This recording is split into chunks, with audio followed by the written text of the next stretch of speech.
welcome back, guys. It's your weekly podcast with Gabriel, Jerry, and this week we have one special guest. Please welcome Jimmy. Hello, 大家好. Thank you Yep, for having me. yep.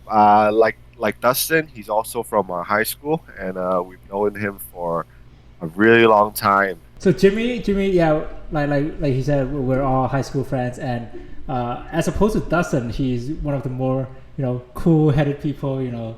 So for this week, why do we bring Jimmy in? Because we do need a cool-headed individual, and Dustin wouldn't really work for this week's topic. Right. So let's not waste any more time. So Uh, this week our topic is midlife crisis that our good old mate Citus want to bring up. So yeah, let's carry on. Citus, what do you think? What's yeah. your worries? This week's topic is midlife crisis, and it is a topic that I would want to talk about with you guys. Since I don't know if it's true or not, but I feel like I'm experiencing one or have been experiencing one for the past maybe or a year and a half. Um, I mean, just to start us off, I want to quote like the definition of a midlife crisis. So it is a transition of identity and self-confidence that can occur in middle-aged individuals, typically 45 to 65 years old. The phenomenon is described as a psychological crisis brought about by events that highlights a person's growing age, inevitable mortality, and possible lack of accomplishment in life. So that's the real definition of a midlife crisis. Also, I guess Uh, to give some context, we're all like 25, 26. So Yeah, we're not technically, necessarily midlife, Right, but we I don't. guess we are consider having a crisis then. Right. That's what you a mean. quarter life crisis maybe because you Yeah. live to Quarter 100 life years old. crisis. like taking away the age aspect, I can feel uh I can understand what a midlife crisis would feel like if I were to experience one.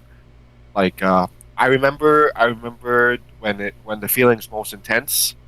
I usually think about how much time I have left. Like um, humans have like a perceived notion of like what time you have to achieve what. For example, at 30s you would want to marry. That's the typical average, and in the 40s you would have like a family already, and so on and so on. And for me, I do not necessarily want to follow the status quo, but I have my own set goals in my mind, which I guess I do not see a clear path towards, which is what uh, caused my sort of midlife crisis, so to speak. I think Yeah, it does make sense because growing up we have everything structured, right. First is elementary school and then middle school, high school. What's after high school? College. After college, get your first job. And now we're, for the first time in our life, that we're experiencing that. Okay, I've done everything you've told me to do. I got a good degree, I got a good job, but now What's am I just next? waiting to die? Like, well, what's next, right? So I guess Yes. it does make sense that we're having this now almost, and I think this ties into like what we want in life and what our goals are, what our ambitions are. I don't know if it's fair to say for everyone, but when I was a kid, living in Hong Kong actually was my goal. My life goal was to get a house, get married, and True. just settle down, right? But then ever since coming to the States, that has shifted a little bit because obtaining a house is not as difficult, and maybe I don't want a relationship, or maybe I want to work on my career more. And so there are so many paths that no one can tell you what is right and what is wrong anymore. And I think this crisis, it ties into the crisis like really well. have you guys experienced it though, or like to a certain degree? I mean, not necessarily a crisis, but I guess I figuring out what your future would be, because as Gabriel said, like again, is the demographic issue right now, right? Gabriel is in US and I'm in Hong Kong, and the two culture is actually a huge difference. Like you did point out that people might get married around 30, right? But in America, people get married as young as like 18, right? Yeah. Like the impulse going to get married is strong in the Western culture. I have Australia friends that are married at 28, 21. Like I'm still in uni, stuck in the same room as them. So I can't imagine like having my own family at that age. And for our audience's context, in Hong Kong, it's very normal to get married around 30 something, right? And having I have family members that give birth at like late 40 or like even like not late 40 but in their 40s, which is to be honest a bit dangerous per se, because the age wise is not that nice, and the best age to give birth is around your early 20, to be honest. So yeah, there are a lot of stress because especially for women, because if they do want to start a family, they don't know when to start. And so yeah, getting married at 30, and starting a family, I don't know, that is stressful. That's why a lot of people are considering to not give birth at all, or like recent trends are not even to get married. Like we did talk about this in one of our podcasts before. So yeah, what do you think, Jimmy? What are your thoughts? Yeah, actually, I want to add on with what you guys said. For a lot of different people, we're in different pace in life, and we're also in different scenario or environment. If you look at some of our friends, let's not say their names, some of them are married, some of them is even having a baby soon, Yeah. you know. So we're all actually going different stages in life. So when you talk about this kind of topic, what gets to me the first thing is that sometimes when you think about it, we are we are set by our lives that, oh, at certain age we need to do a specific thing, and certain True. age we need to do a specific things. But honestly, if you really think about it, it's actually down to your own person, what you really want to do at this moment, not really what others are telling you at this certain stage or period in life. You have to do this, you have to do this. If you really think about it, some genius, top, richest person, they might have never never been to uni, you know, like they are dropouts. So those are actually different paths in life that different people take. That is not really like the path we are supposed to lead on just because the society set this for us, you know. So I personally think like when we talk about midlife crisis or ambitions and dreams, we personally I think the society always tells us what we should do and what we should think, but instead we should have a specific goal we want, and we as a human should take it one step at a time instead of focusing on what others are telling us. Adding on to Jerry, I would have to say that for women it's actually a lot harder because the maximum potential is actually 30. Like, I'm not saying anything against them, but currently, at least my work experience, I have to work with a lot of single women which are 40s, and you can see they are actually in a constant midlife crisis. So if Oh you guys think no. about it, like, Whoa, Jimmy, careful. yeah, Jimmy. I'm serious. I'm serious. I'm telling people not to bring themselves there because it's actually sad, and sad path to go on if you think about it. If you're too successful as a woman, do you think a lot of men will choose you? Not really. If you're not successful, do you think a man would want to take care of you? Not really, right? Oh, that's And true though. It's like, like Damn, that's yeah, you true. can never but win. from yes, yes, it's Ooh. very sad. But like when you're 40 as a man, oh man, like your woman starts to like it. Like if you look at these stars, celebrities, they look much better when they start to become 50, 40. It's because of the reliability of a man, you know. Like a woman thinks that, oh, this person can protect me. It doesn't matter if the woman is 20 or 40. This man can do it, you know. That's what they think. It's a security. The But security, for yeah. women, it's I would say for women, you're playing at a game at the maximum difficulty because you only have this short span. But for men, you don't. So it's hard to really judge, in my just my opinion, that it's hard to judge like where a midlife crisis would really be, but it's really down to your own self, you know? Yeah, I totally agree with what you guys said. And this midlife crisis is depicted by your own set of goals and what you want to achieve in life. And just to add on to what Jimmy said, I've been listening to this podcast about midlife crisis in women, and it's also very tied to their physical changes, like as in if Asian women tend to be more exposed to midlife crisis because of their physical changes, uh, and yeah, how their body is reacting to age. And yeah, I just thought that was an interesting point to pick up. So I've listened to all of you guys' take on sort of midlife crisis, and I think we have a consensus on like it being about what you want to achieve in life. That and yeah, I think that is true because the only difference I think I had is my sense of urgency is because I keep getting stressed about it. That's why it kind of triggered it so soon, I guess.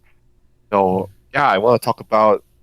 So I guess segueing to the next thing, then I would want to know like then what is your goal in life, or what do you want to achieve? All right, Yeah, go ahead. I can. Yeah, so I did mention that. Oh, I thought I can just get a house, get a wife, get my kids, and then that's my end of my life. But after growing up more, I think I guess there's more to it, right? Because we have that mentality, or at least I had that mentality in Hong Kong because it's so unattainable. It feels like it takes a lifetime to achieve that. But Absolutely like lifetime. right, exactly, and just being in a different perspective, being in just the States, that alone just shattered my whole view on that. It's like, oh, whoa, I don't need to work my whole life just to obtain a house or like get a family or something. And another problem that I face is complacency. I am very very comfortable at my job right now, and like I don't know if that's a good thing. People can say, "Oh, it is very stable." I make good money. I have a roof over my head. But am I not doing enough? Like, should I be more ambitious? And it has to do with me pushing myself to do things that I don't feel comfortable with. And when I do that, then I can go to the next goal, to the next goal, to the next goal. So I feel like having an end goal in mind might actually backfire because once you meet that end goal, what's next, right? Or do I just die after I reach that goal? Or so I think we should set medium goals, not end goals. I think for Citus, because he's super stressed right now, definitely the crisis and your dream goal is correspondent, right? You're stressed because your goal as of now is maybe, I'm not saying unachievable, but maybe too big, right? Maybe not. Because even for me, okay, I'm just gonna talk about myself, right? Unlike you, Gabriel, I'm not in a good financial position per se, especially in Hong Kong where everything is super expensive. And as you said, the housing prices is absolutely insane. Family wise, I'm pretty comfortable. I think we're four of us are relatively okay. But as of like end goal wise, I doubt that as of now I'm good. But I think having a achievable goal per se, like so, I think last time talking to Gabriel about previously that we will all agree that there is a minimum that we have to achieve. Is for me, for myself at least, is responsible to take care of my family, making sure that they are okay and settled until my parents pass away or whatever. Right? A bit dark, but that's the truth. And the other thing is being responsible for my own family, which is my wife and maybe if there's a child, I don't know, a pet, all those taken care of. That is bare minimum. And I will have to work my ass off and die to make sure that those two are okay. And as Gabriel brought up in our private conversation, like there are further dreams that we have to achieve, that we want to achieve, not have to achieve. For me, my girlfriend said that she wants a beach house in Spain. Is it achievable? Yeah, it's achievable. I think for myself, I think it's relatively okay, right? Is to have a plan to retire in another country or move to a Western country or like having a comfortable retirement life. I think that's absolutely achievable. To be fair, I think I'm not sure if you guys will agree, but I'm not Elon Musk. I'm not going to change the world per se. I'm not going to send people to Mars. So for me, I think it's relatively more down to earth and just want a happy ending per se. Some might say that my goal is not um, per se selfish or even like not big enough. But for me, I'm just a simple man. I want to be comfortable. Yeah, what do you That's guys very think? interesting. Actually, I really like what Jerry said because I personally think everyone has. I mean, I don't have a person say it, like everyone actually has like different dreams and ambitions. Recently, I've read a book. They also say setting your dreams too far will actually bring you to these kind of crises because you give yourself too limit to this one path. You Too much can stress, or yeah, not really too much stress, but you put yourself into one path where your eyes are ah, only locked to one position. You don't realize there are many different routes that you can take towards your goal.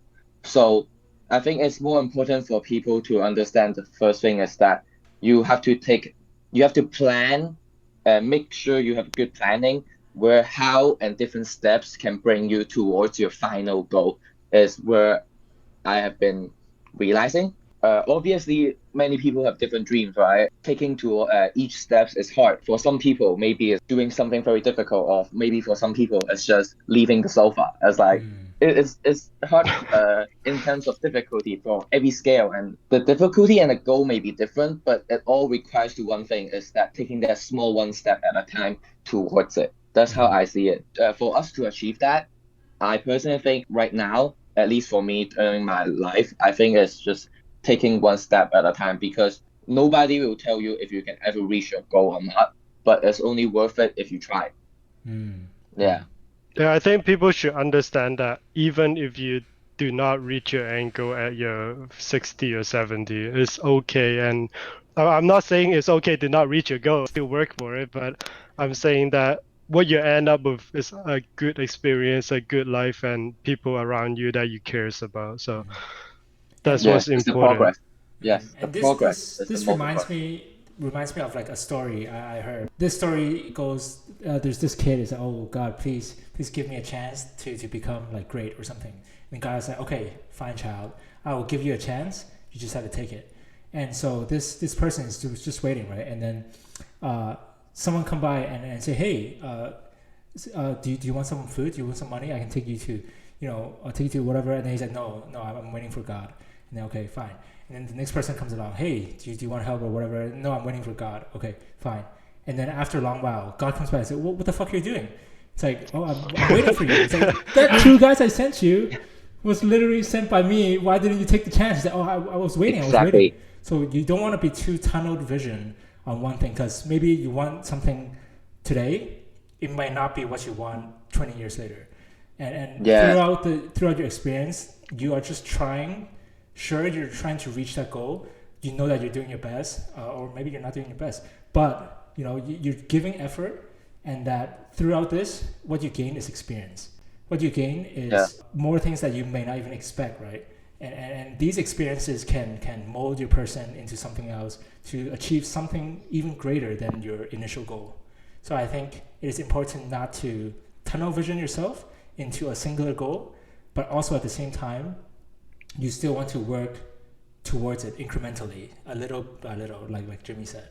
I really liked what you guys said about like taking steps, and I think that is a really big yeah, I fault at that for I do not have much midpoints in terms of my goals. Maybe I should say that I do not know what these midpoints are. Like I can see the end goal really clearly. I could see where I would want to go even after the end goal, but I in between very unclear.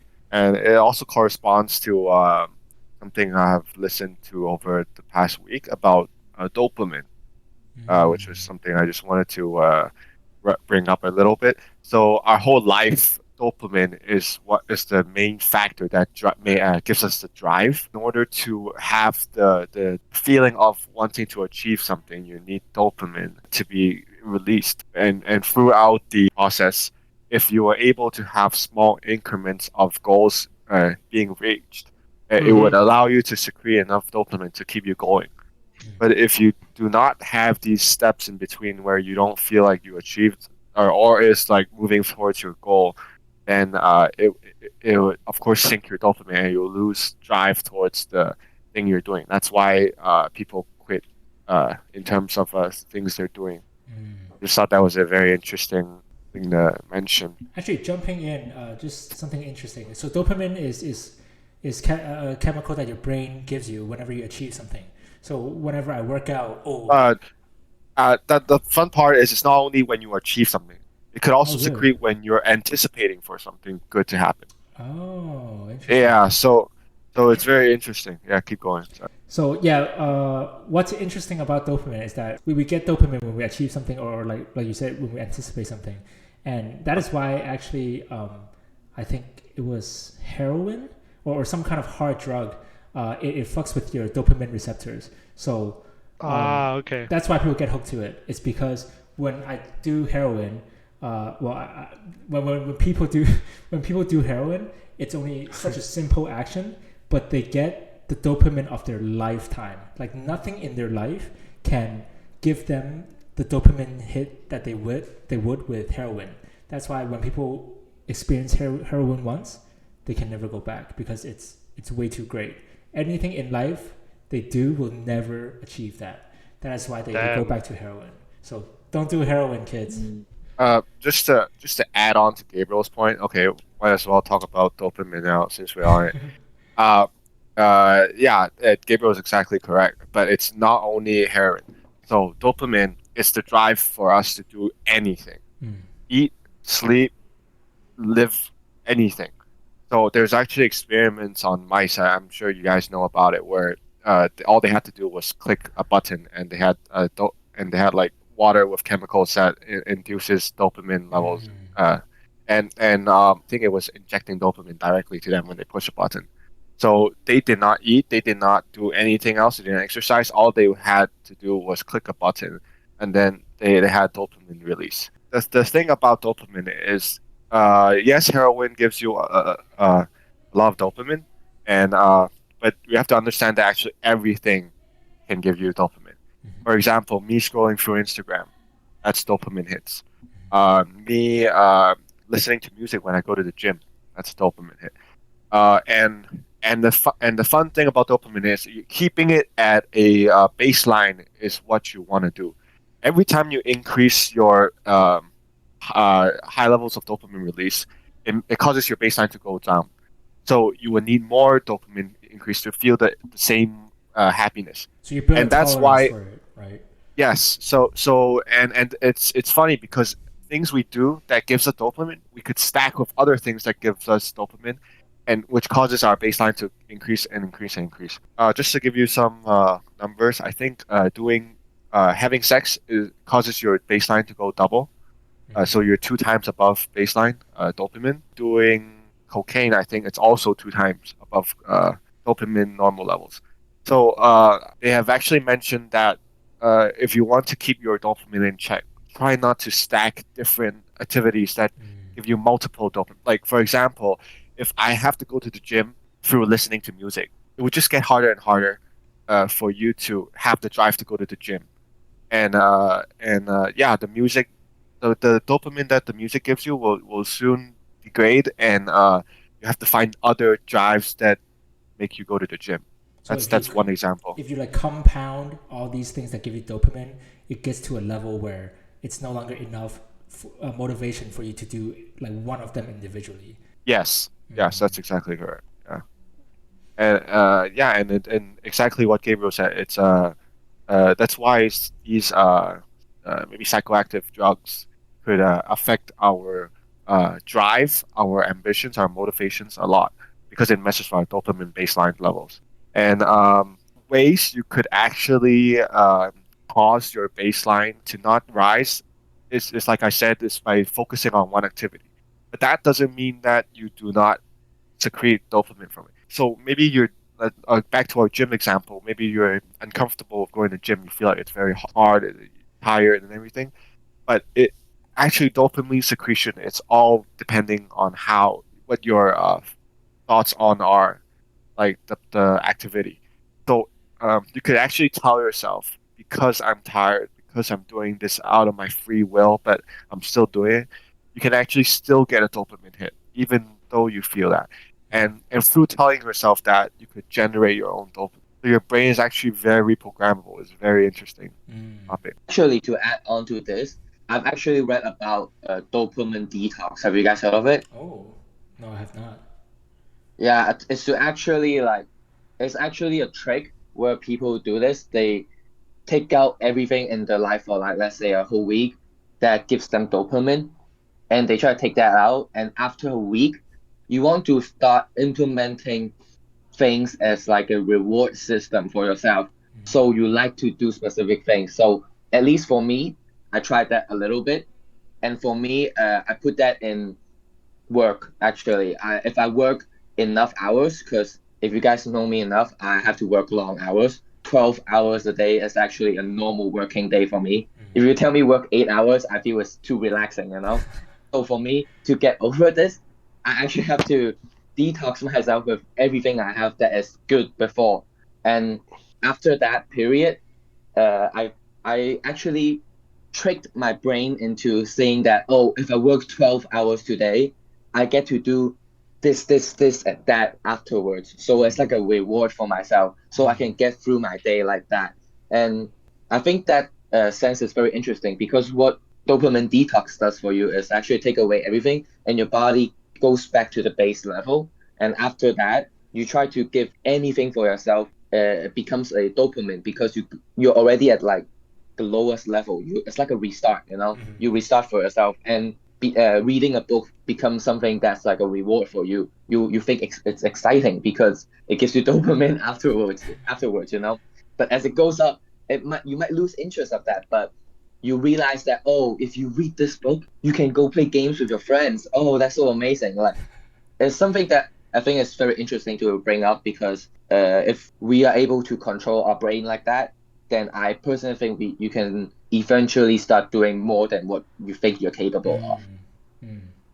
I do I agree. love the reward system thing. I think to put it simply, that is I think it was called classical conditioning, right? I don't know if you guys heard of it. It's The by psychology, right? yeah, it is. It's by a Yeah. psychologist called Isaac Pavlos, I think. Um, yeah, so his experiment was the dog and the bell. I don't know if you guys ever heard of it. Yeah. Yeah. So every time in the morning, Pavlos would ring the bell, and the dog would come, and he would give him food. After a month, the dog would come, and he was salivate because he's hungry, right? And the food would come. So what happened after a good period of time is every time he rang the bell, even if there's no food, the dog's brain would program and he would salivate, even if there's no dog, because the dog understands that the bell means food. So I think you guys have amazing example. Even for me, I think is building in. Let's just take gym as an example. Building this within your own weekly routine. It helps you bring your mind that understand that this is something that I have to do within the week. And every time I do it, I get this satisfaction that oh, I'm building within my body to help me live longer, or make me look sexier, or make me look fitter, make me happier. That chemical reaction, and that's important to implement this within your daily weekly routine. And yeah, I hope this helps, I guess. Yeah, just a fun topic. I think Dustin wasn't having post Coachella depression. He was just really, really low on dopamine because he raised his baseline very, very high that week. with Yes, he observing his friends do all the illegal substance. Right. yeah, yeah, he just raised it way too high. Actually, so from your from your definition of the midlife crisis, you did Right. mention mortality. Ever since a young age, mortality has been a scary topic for me because no one knows what happens afterwards. And I think Jimmy actually has a really good take on mortality and how to cope with it, right? Do you want to talk a bit about that? I'm so glad you brought that up because that's such an important part of, Uh, I mean, basically uh, everyone's life. So Last time when we talk about mortality, we were actually talking about bring all the way to my grandma because my Oh. grandma, my papa, was actually in a really bad state right now, and the doctor will have to tell us that, oh, we have to sign papers because if anything, they cannot save her anymore. So that makes me think a lot. And when we get to a stage, let's talk about one step at a time. So when you're that old, and if you're the only person being what's the word, mortal, like if you won't die, are you okay with accepting people leaving you? And the second topic I want to like relate to this is that if you're dead and your brain is deteriorating, will that be okay for you? You know, Right. You like mean if you're still we alive, but your brain no longer functions the way it used to, yes, right? yes, because if we bring to immortality, like we will think about the only way is to putting our brain into a chip and going into the computer, right? And you're going to survive for a long time. I know it's weird for me to bring up like anime, but if you guys watch Sword Art Online, they actually, where it comes to this point, they input your brain into a computer. The first thing a human realized was actually fear, was because you going into a computer, what will it be? Will it be pitch black? Or will it be a space of nothingness? Or what? If we're actually building your character inside a space from a young age as a growth, will you realize that as your consciousness? And your consciousness was really the main point I'm trying to talk about, because being able to live as long, but if you're not able to think as long, how scary is that? You know? If you think about life, not just a human, but life as a general, even in energy and everything, it all comes in a ecosystem. The sun comes down, the energy goes to the ground, water comes back, evaporate, goes back into air, repeats, okay? Everything repeats. And look at the Earth. Earth is round, it's a cycle. And if you think about life, if you're able to start one, it will end. And who is there to say that after we die, we're not going to somewhere that's better?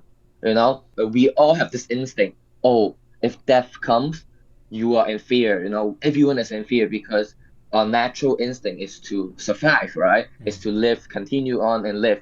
And I certainly believe that everyone who thinks you want to live longer is a normal thing, but nobody can tell you that you're not gonna rebirth and like continue with the cycle. Who knows?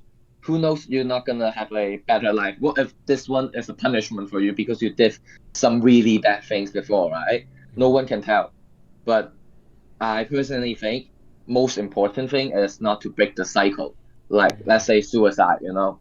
I personally don't agree with that because like yes, life can be hard, but don't break out of cycle because you don't know where you break out if it's really a chain. That's exactly all of it. I think we can go back one point at a time. Where you said when you grow older, last time you said 咩老還童啊 Yes, my yeah, grandmother was like that. So basically, the older you grow, the more childish characteristics come back out because your brain starts to deteriorate more, and a lot of these functions go away, right? And in a lot of times, when you're more senile, you're not the same person. And I think you mentioned last time that it's sad to see someone you know and love so much to become someone kind of different, right? And like you don't remember Yeah. them the same Yes. way. And so, like, would you want to live? Sure. Let's say we have the technology that we can have an artificial heart, artificial lungs. You know, my heart's going out. Okay, get a new heart. But we don't have the technology for our brain yet. And so, do I want to live till I'm 200, but I am no longer able to be me, right? I don't Yes. think like I am. And like, Yes. sure, let's say we circumvent that by putting us in this virtual world. And like Jimmy said, but is that a copy of myself, or am I transferring my consciousness? And how can we be sure that once I copy or we transfer over there, that is me. Like, how do I know that that is me, and I'm in this computer, and that I am like Yes. How do my you find physical being yourself? is no longer here, right? Uh, yeah, you said that everything is a cycle. Even in physics, conservation of energy, conservation of mass. We came from something. We have to go back, right? What Yeah. comes? A Big Bang. How did Big Bang happen? Well, it can't happen without some sort of energy behind that. So a lot of people turn to religion. Oh, there has to be some, external forces, and then maybe religion is the answer. Maybe it is not the answer. So I guess it all really depends on how you cope with it, right? If religion can help you cope, if there's this support system, sure. If it makes you feel better that you go back to the ground and you're part of this earth, sure. And yeah, I think. Yeah. I It, think I want to add on, mhm. like, how you cope with that part is when you think about fear towards this, or actually it's generally like just fear. Mainly these kind of things usually just come from yourself, you know? Like, I think it's more important if we get to grow and to understand that this is not something we should be fear of, but something that we should understand and accept. Because like when I talk to a lot of my relatives recently, because of my grandmother's case, they would all say that, oh, it's something that will come. When I listen to them and think about it, a lot of people at some age that are they will finally realize that, oh, it's not so big anymore. So I think that is very important for like anyone at an age that is going toward there to like Yeah, so accept. so so you're saying like they are more accepting to the idea of death when they get to a certain age.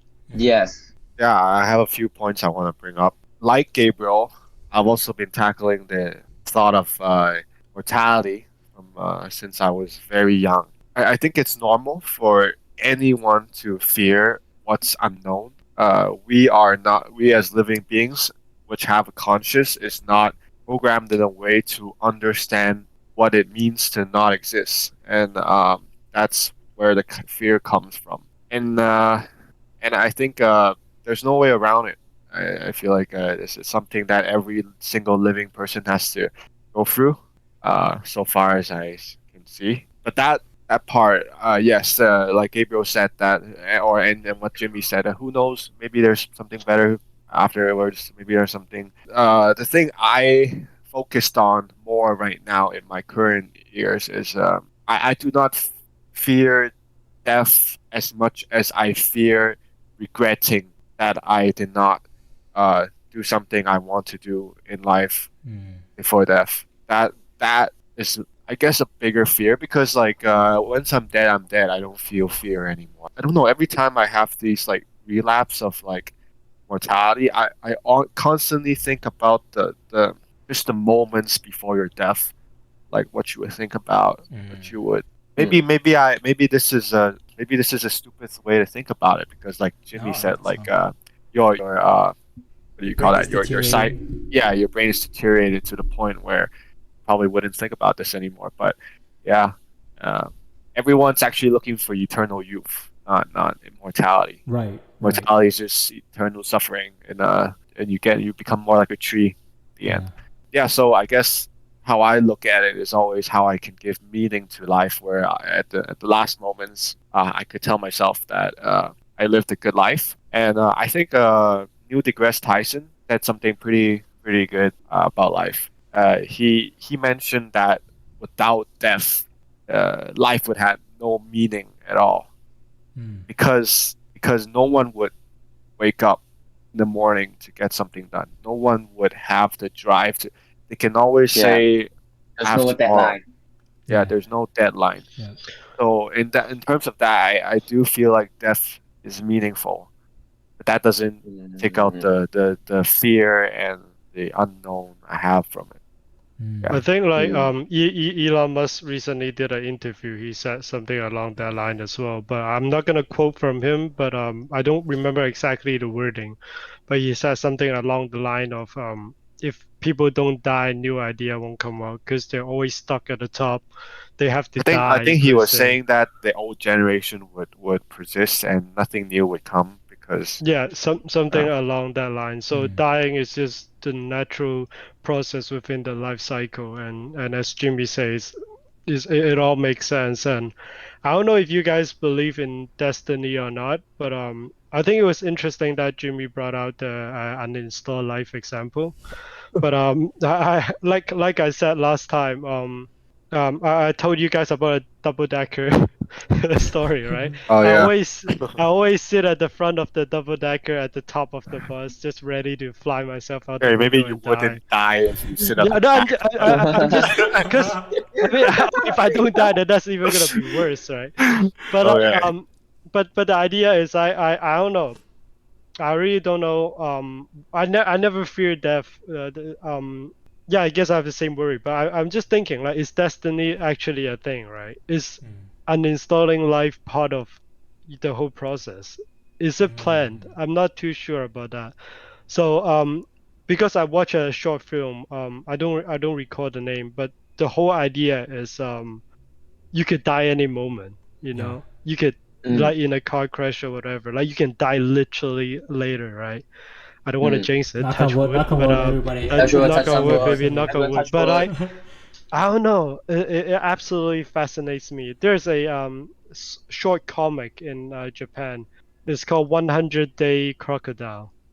So is so every day for 100 day there's like it's a four panel short manga, so the crocodile would go on its day like normally, and every last panel it will say 999 day until his death. Oh. And like every day is him just going through normal daily life. He go to work, he'd worry what to eat for dinner, he'd spend time with his friend, and until the last day he sacrificed himself. He tried to save a little duck, and he saved the duck, and he went into the accident, and he's dead Mm.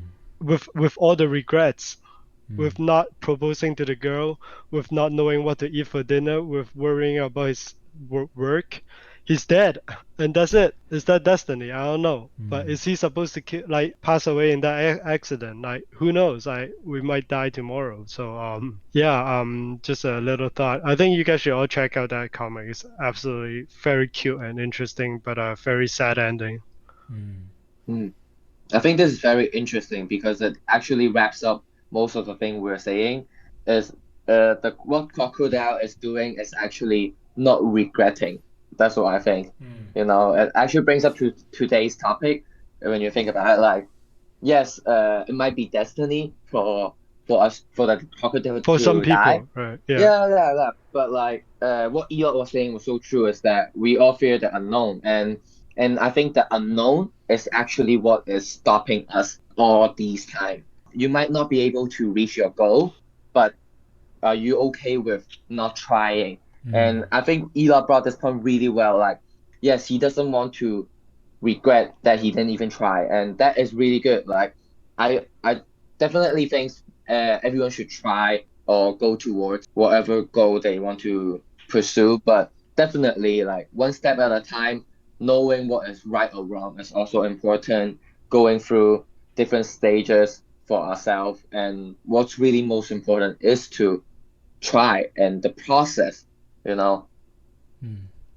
Yeah, actually, this wraps up really nicely, and I think um, for anyone who's thinking, oh, I want to change my job, or oh, I want to, pursue this thing, do it.